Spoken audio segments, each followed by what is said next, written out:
Invaders was the plundering of a Christian monastery, ushering in the 300-year-old age of the Vikings as more longboats arrived. The barbaric invaders began raiding coastal settlements around England, Scotland, and Ireland. Eventually, the son of the legendary Ragnar Lodbrok Ivar the Boneless decided that it was time to take up roots on the island. Instead of simply pillaging them, this group of invaders would become known as the Great Heathen Army in the year 865. The army arrived at one of the four kingdoms of Britain, East Anglia. Fearful of the warriors, the king of East Anglia, Edmund the Martyr, offered the warriors provisions, horses, and shelter in order to be spared the violence, pillaging, and being taken over following defeat.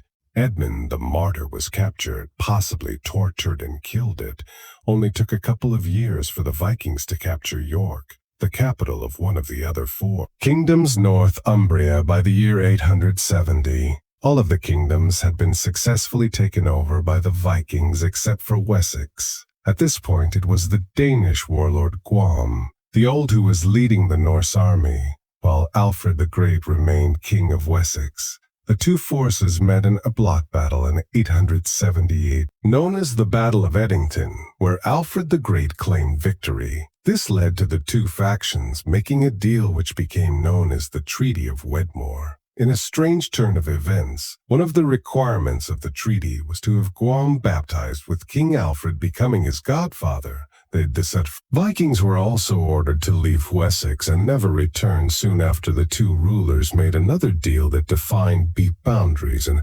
opened up trade routes between the two factions. Over many years, Viking customs had taken full effect in the territories they owned, including London. This land would become known as Danelaw, with Derby, Leicester, Lincoln, Nottingham, and Stamford becoming the most important towns under their control.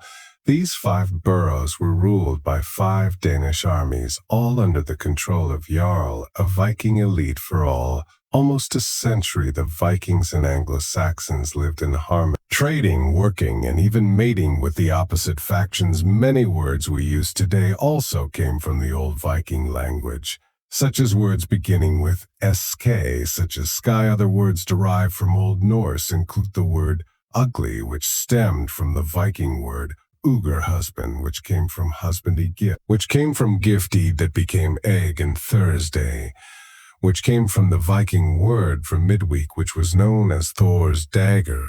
Was the Vikings' strong belief in a law system that not only developed the word law in the English language, but also the word wrong, which expresses belief in differentiating from what was deemed unacceptable when it came to their beliefs.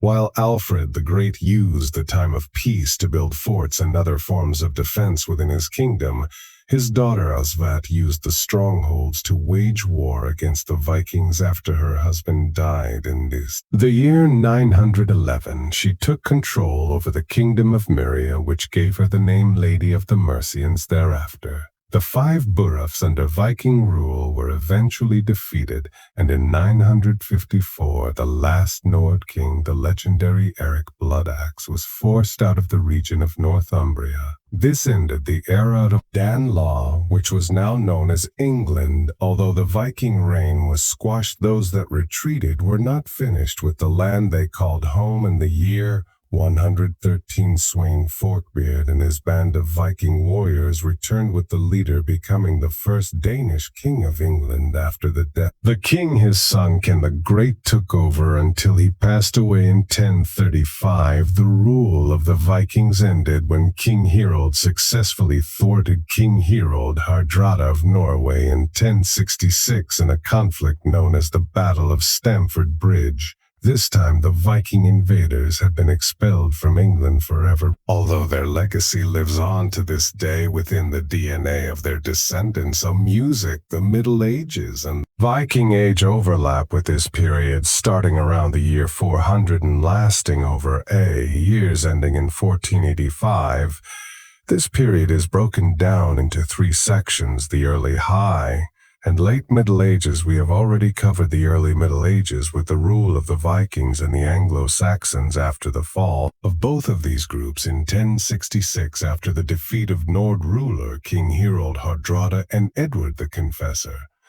The latter, who saw defeat by the Normans during the Battle of Hastings, while the Anglo-Saxon time came to an end. During their time, they made great strides in advancements to their settlements. Families began building a single house for all their generations to live in, from the youngest child to their grandparents. These homes were made from wood and had thatched roofs to keep them dry and warm. All the houses were built close together, with a grand hall being the focal point. Their community, the heart of the home, was known as the hearth, which was a fire that would be used to cook food, provide a light source, and keep the family warm. It wasn't just homes that the Anglo-Saxons improved, but the agriculture of the land. In fact, the main form of work during this period was farming. This involved cultivating crops, breeding, raising, preparing, and trading animals, as well as chopping down trees to create more farmland and to construct new buildings. Even the children were put to work during this time, who would herd cows and sheep with the help of the dogs they trained and tubtods they trained and took care of. There were also incredibly skilled professions within Anglo in communities, including blacksmiths who made everything from weapons to tools, carpenters who built furniture, carts and bowls, cobblers who used leather to make shoes, and jewelers who used precious metals to craft beautiful items that could be traded with the wealthy. In fact, it was the Anglo-Saxons who invented the plow, which completely changed the way farming was done. They also discovered that when tamed, a horse could do a much better job of pulling plows through the soil than oxen, speeding up the farming process as exponentially. Regardless, their time had to come to an end with the Anglo-Normans taking root. The Normandy dynasty began with William, also known as William the Conqueror, who ruled England until his death on September 9, 1087.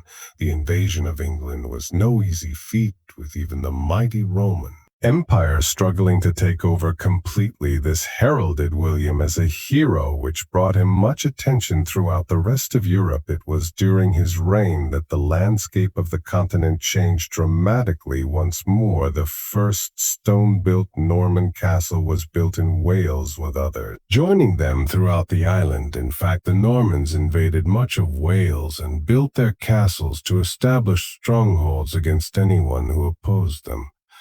The Normans brought beautiful stone architecture to England, including the breathtaking Canterbury Cathedral, which was finished in 1077. The Tower of London, finished in 1078. The Oxford University, which was founded in 1096.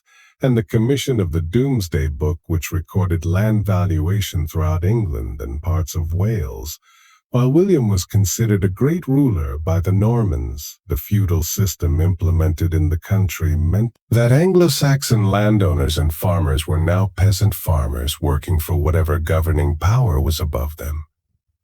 They were stripped of their heritage, hard work, and wealth. The feudal system saw a quarter of the previous owner's land given to William the Conqueror, while another quarter of the land was donated to the Church of Rome. The remains of the land were given to the people who were loyal to William, who held high status in return.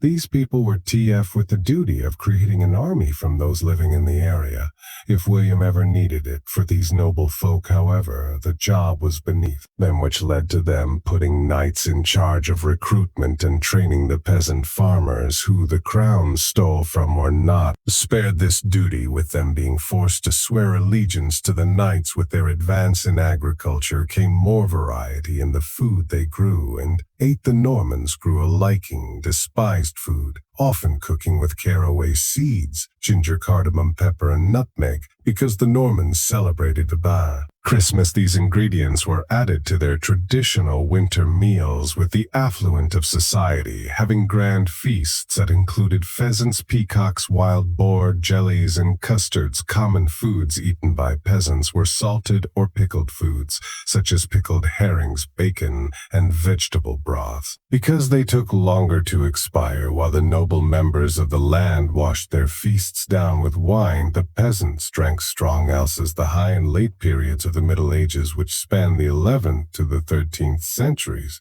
saw a great deal of change that negatively impacted the country. The feudal system encouraged huge social changes in class systems, while rebellion saw mass upheaval, while the introduction of the Renaissance saw introduced artistic expression, and in storytelling that would eventually give famous playwrights such as William Shakespeare and Christopher Marlowe the tools to tell the common people political or romantic stories that were often inspired by real-life events from the past.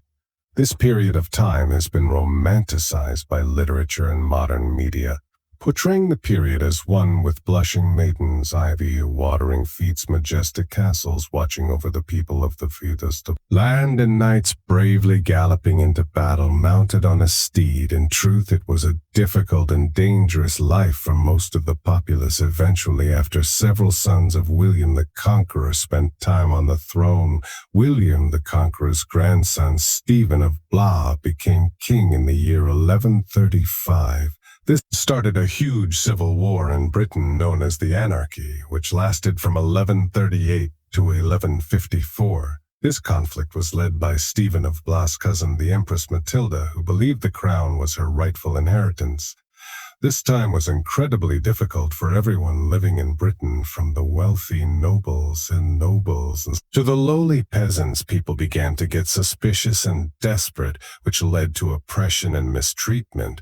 Many innocent people were tortured and interrogated for valuable information, while others stole goods and gold in order to make money for their families. Most people were left with nothing, which led to families starving to death. The Civil War ended when Stephen of Blois died in 1154, when Empress Matilda's son, Henry II, took the throne.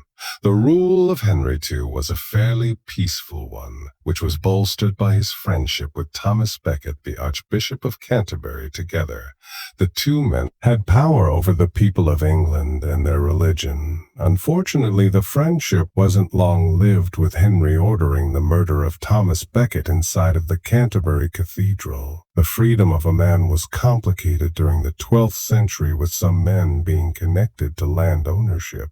But some forced to pay the lord, others only paid rent, but owed no land, while some found themselves in the middle, owing a service to a master while having to pay rent for the land they lived on.